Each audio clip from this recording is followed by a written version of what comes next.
보시면은 2008년도에 지어졌는데 지금의 신축의 형태와 같죠.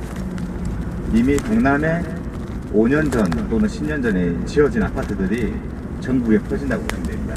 그래서 지금 이제 강남에 지어진 아파트들이 어떤 아파트냐면은 아크로, DH, 자이르네, 서밋이 지어지고 있습니다. 앞으로 재건축하는 강남 아파트는 전부 다 그게 될 테고요. 그러면 시간이 지나면 이제 지방에서도 그런 아파트들이 하나둘씩 퍼지겠죠. 그래서 이제 자이, 2008년도 자이, 2008년도 레미안의 강남 아파트가 이미 최근에 지어진 신축 아파트 형태와 같다고 보십니다. 강남역에는 삼성전자 서초 사옥이고요. 그리고 삼성역 쪽에는 지금 현재 그 한국무역센터와 코엑스가 위치해 있죠. 향후에는 현대 GBC도 삼성역 인근에 위치할 예정입니다. 그 우리나라의 그 삼성 강남 쪽에 가장 주요한 기업들은 그 테헤란로 인근에 다 위치해 있다고 보시면 됩니다. 그 중에서도 가장 중심은 이제 삼성역 근처 무역센터 있는 곳이 가장 최중심입니다. 아까 저희가 삼성 서초 사옥은 한번 지나쳤기 때문에 삼성역부터 삼성역까지 쭉 건물들을 한번 보실 텐데 60만 명이면 보통 이제 인구가 하나의 어떤 성남시만 하더라도 100만 명 좀 안 되고요. 수원시가 120만 명, 130만 명, 그리고 화성시, 평택시 보더라도 100만 명이 좀 안 되는 수치입니다. 평택시는 60, 70만 명. 그렇는데 강남 3구가 160만 명입니다. 어마어마한 인구수고, 그리고 인구 밀도가 경기도보다 한 10배로 높다고 보시면 됩니다. 서울 자체가. 그래서 조밀조밀하게 모여있다고 보시면 되고, 그뿐만 아니라 이제 사업체들도 어마어마한 사업체들이 많이 몰려있다고 보시면 되고요.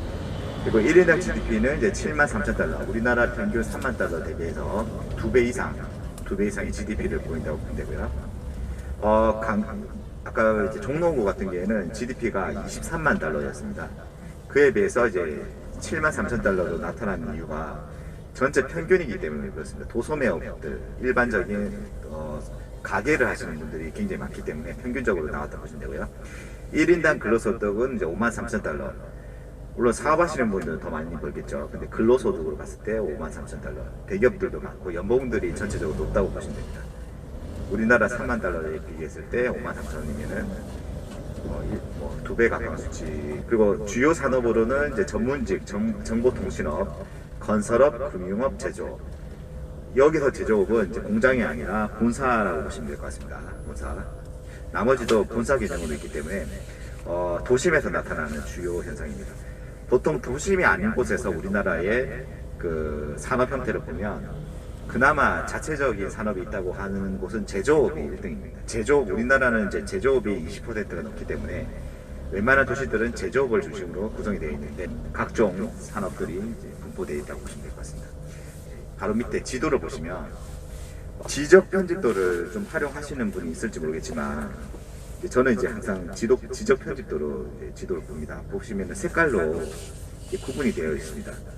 이 색상만 보더라도 어느 지역에 중심 지역들이 있고 어느 지역에 그 어떤 주거 지역이 있는지 확실하게 구분이 되는 거죠. 그래서 저희가 볼 거는 강남역부터 삼성역까지 지금 시간 관계상 강남역은 건너뛰고 아까 갔었죠. 역삼역부터 삼성역까지 테헤란로를 쭉 볼 겁니다. 그래서 그 주변에 있는 건물들을 보시면 강남이 존재하는 가장 핵심적인 이유라고 보시면 될 것 같습니다.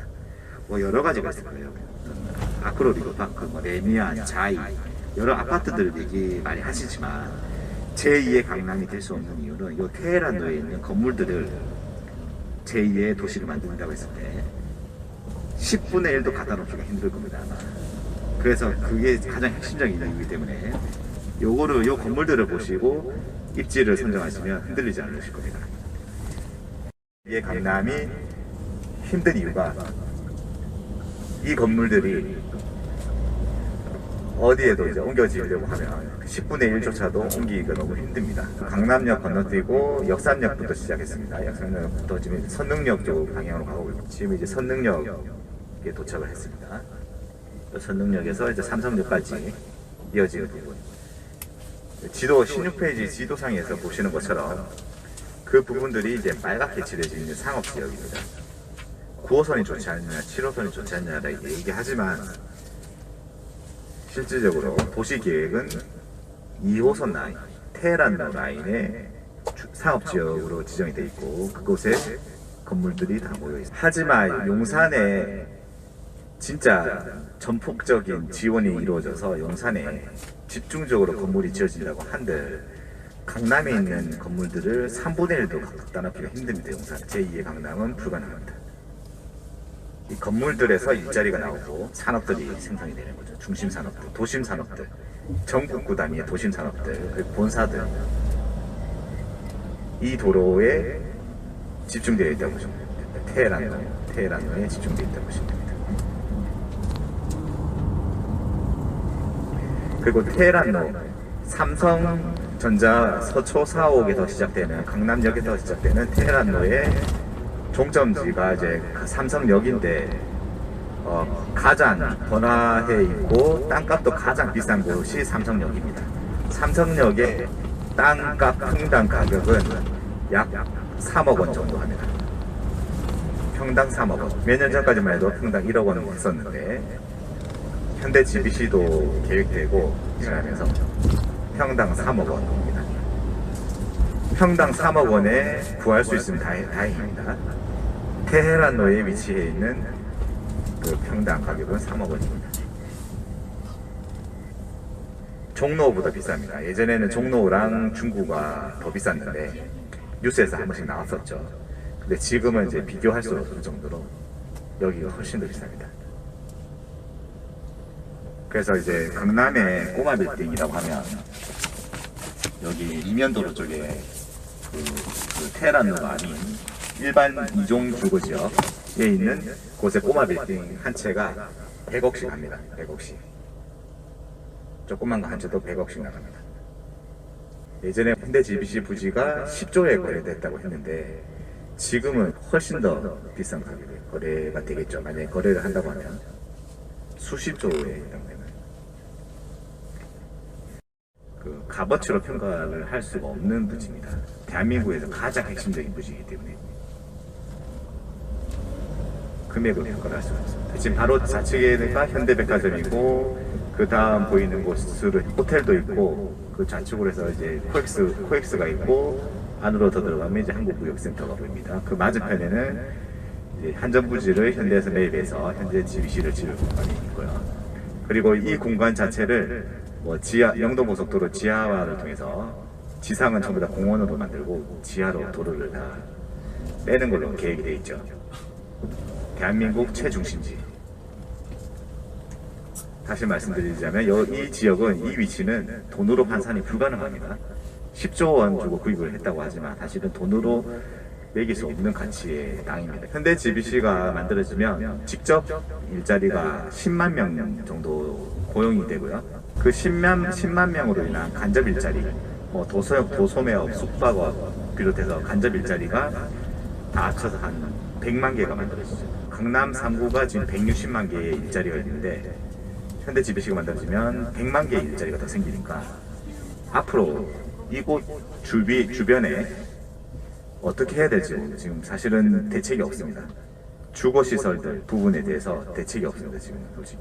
저 좌측에 보이시나요? 저기 보면은 건물이 없는 텅 빈 공간이 있죠. 저희가 현대 GBC 부지입니다. 지금 노란색, 붉은색으로 뭔가를 그림을 붙여놨는데 대한민국 최중심지에서 100층짜리 건물이 지어지니까 역사적인 일입니다. 그 현대 GBC 맞은편에 지금 잘 보이진 않는데 한국무역센터가 있는데 트레이드타워, 벤츠 마크 바로 옆에 트레이드타워, 저기 한국무역센터입니다. 저게 1970년도에 계획이 돼서 1980년도에 준공이 됐고요. 우리나라 지금 현재 현존하는 가장 중심 건물입니다. 그리고 우측에는 이제 현대 GBC. 사실은 대한민국에서 가장 큰 호재라고 하면은 우측에 있는 현대 GBC 건물이라고 해도 손색이 없을 겁니다. GTX A 라인, C 라인 다 여기 지나치죠. 삼성역. 어마어마한 일들이 수없이 많이 벌어질 겁니다. 이제 시작입니다. 일단 땅값이 다 올랐어요. 땅값이 제일 싼 게 평당 3억이니까 땅값이 일단 다 올랐고, 사실 서울은 지금도 사실 전체가 지금 낙후제고 계속해서 끊임없이 개발되고 있고, 근데 또 이런 현상들이 또 발생하고 계속 끊임없이 되고 있기 때문에 서울이 무너지지 않는다고 하는 이유가 앞으로는 이제 그 일자리가 계속 서울에 이런 식으로 중심지에 더 일자리가 생길 수밖에 없습니다. 공장을 기반으로 하지 않기 때문에 이제는 도심이 더 도심화가 되고 계속 가속화될 겁니다. 더 높은 빌딩을 계속 지으려고 시도할 테고 계속 그래야 돼요. 예전에는 이제 뭐 중화공업이다 무슨 산업이다 공장들이 필요하니까 지방에다가 이제 특성을 활성화시키려고 했는데 지금은 새로 들어온 선호 산업들이 공장이 필요가 없어요. 이제. 공장이 들어선다 하더라도 거기서 일하는 사람들이 많지가 않기 때문에 눈에 띄는 현상은 해외 투자자들이 많아질 것 같습니다. 뭐 빌딩을 사든 뭐 아파트까지 손을 댈지 모르겠지만 근데 네, 보통 해외에서 들어온 빌딩은 어쨌든 먼저 손을 내는데 아파트도까지도 아마 손을 좀 대게 될 것 같습니다. 강남에는 미국 사람들이 제일 많이 살고요. 그리고 저기 인천이나 이런 쪽 가면 중국 사람들이 좀 많이 살고